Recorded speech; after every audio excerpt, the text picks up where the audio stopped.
Bonjour à tous, je suis ravie de vous retrouver pour cette nouvelle édition sur RTI 1. L'État ivoirien souhaite renforcer la transformation structurelle des principaux produits agricoles dans le cadre de la lutte contre la pauvreté. Pour concrétiser cela, le Premier ministre Robert Begré-Mambé s'est rendu dans la région de l'Abagoué. Il a procédé à l'inauguration d'une usine de transformation de noix de cajou à Boundiali. L'usine est bâtie sur une surface de 10 hectares avec une capacité de production journalière de 50 tonnes. Le reportage de Franck Quadio. Au pied de l'une des montagnes jumelles surplombant Boundiali, capitale de la Bagoué, nord ivoirien, une bâtisse sur 10 hectares dans le village de Tombougou-Samorogo, l'usine de transformation de noix de cajou bâtie sur initiative de la municipalité.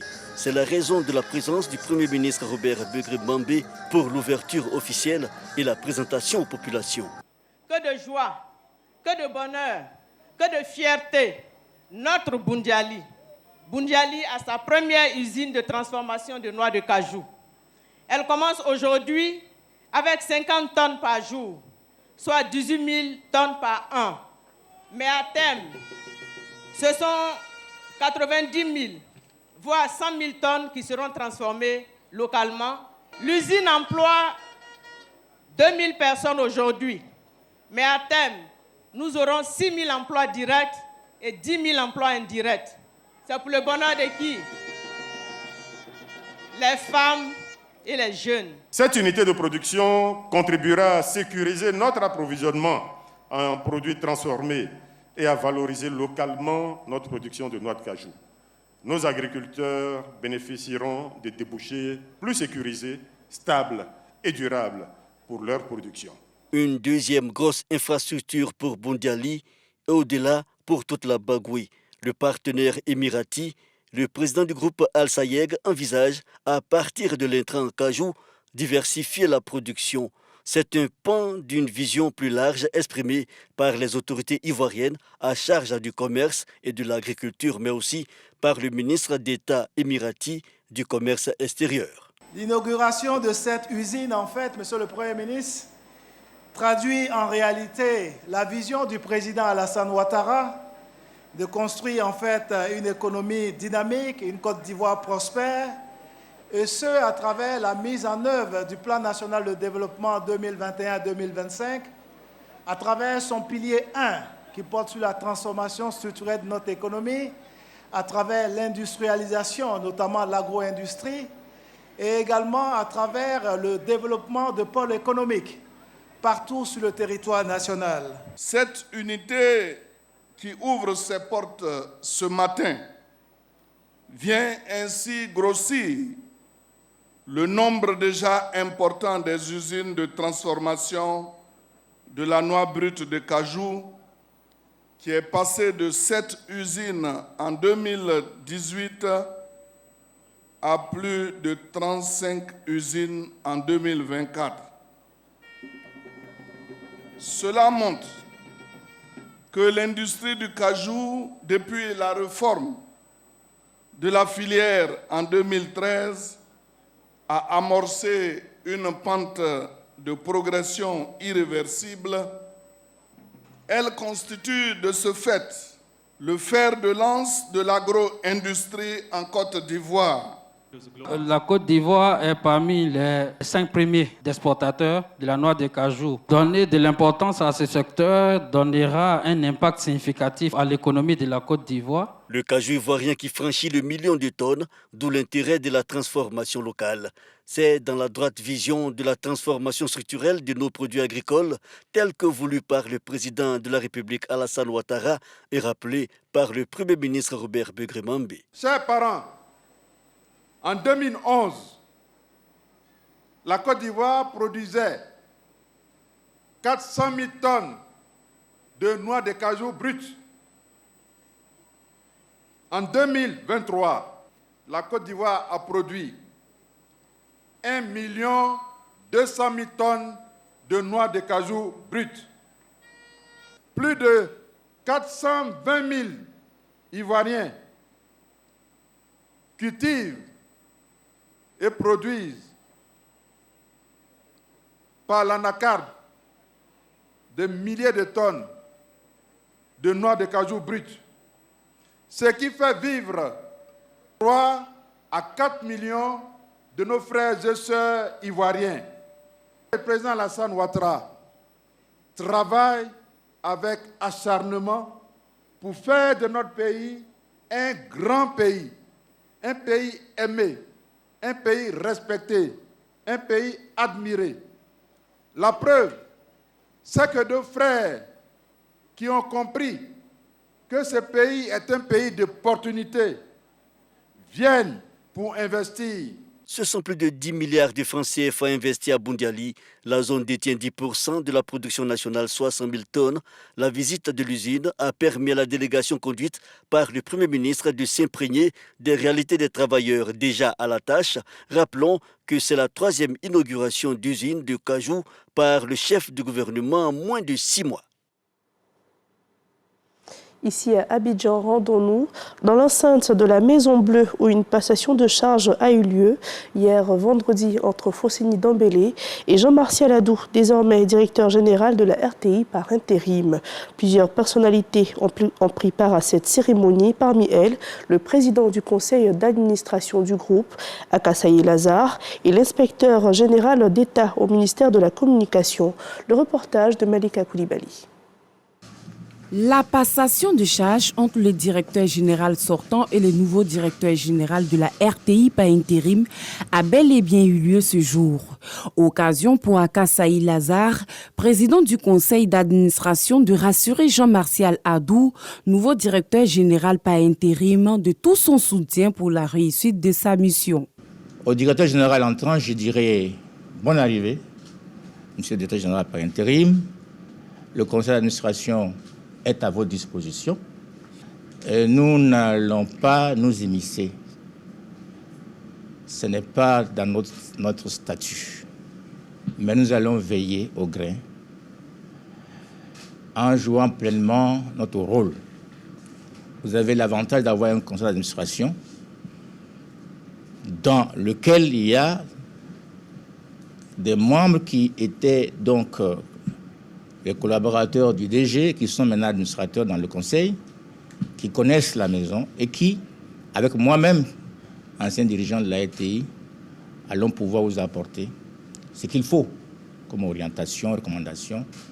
Nous vous assurons de tout notre soutien. À son tour, le directeur sortant s'est dit reconnaissant de la confiance du président de la République, Alassane Ouattara, placé en sa modeste personne durant ces 5 années de gestion. Je voudrais exprimer toute ma gratitude à son Excellence, le président Alassane Ouattara, qui m'a fait l'honneur d'être à la tête de cette importante structure publique qu'est la RTI de 2019 à ce jour. Je mesure l'insigne honneur qui m'a été ainsi fait et je voudrais ici lui traduire une fois de plus toute ma gratitude et toute ma reconnaissance pour m'avoir permis de vivre une extraordinaire expérience professionnelle et humaine à la tête de cette entreprise. Vous avez les dossiers liés aux ressources humaines. Et là, je voulais dire que nous avons pu, avec les partenaires sociaux, signer un accord pour apaiser le climat social dans la maison. Naturellement, cet accord comporte des points qui engagent la direction générale et je sais pouvoir compter sur vous pour, n'est-ce pas, que les choses se passent telles qu'arrêtées pour que l'essentiel de l'énergie soit consacré au travail et aux performances de l'entreprise. Jean-Martial Adou, directeur général par intérim, promet de travailler en bonne intelligence avec le conseil d'administration de la RTI, ses collaborateurs et les partenaires. En outre, le positionnement de la RTI dans l'espace audiovisuel libéralisé reste un défi pour le nouvel administrateur. Permettez-moi avant tout propos de traduire ma reconnaissance à Monsieur le ministre de la Communication, lui qui en 2021, prenant ses fonctions en qualité de ministre de la Communication, des médias et de la francophonie, porte-parole du gouvernement, m'a tout de suite fait confiance en me nommant dans les fonctions de directeur de cabinet. Aujourd'hui encore, il me renouvelle cette confiance en me confiant la délicate mission d'exercer la fonction de directeur général par intérim de la RTI. Je mesure tout le poids de la responsabilité. Personne ne peut imaginer qu'une telle décision ait été prise sans, évidemment, l'accord de M. le Président de la République, lui qui, de par notre Constitution, nomme aux grandes fonctions et aux grandes responsabilités de notre administration. Je veux saluer un ami et un frère, le directeur général Fousseni Dambélé, que je connais. Je veux saluer son action à la tête de la RTI. Effectivement, des choses ont été faites. J'ai été témoin, un témoin privilégié. La conduite, la migration de la télévision vers la HD, c'est son projet. La création de la 3, c'est son projet également, et bien d'autres. J'ai l'habitude de dire que les Ivoiriens ont deux passions. Le football, naturellement, vous avez compris la pression qui peut peser sur le coach de l'équipe nationale.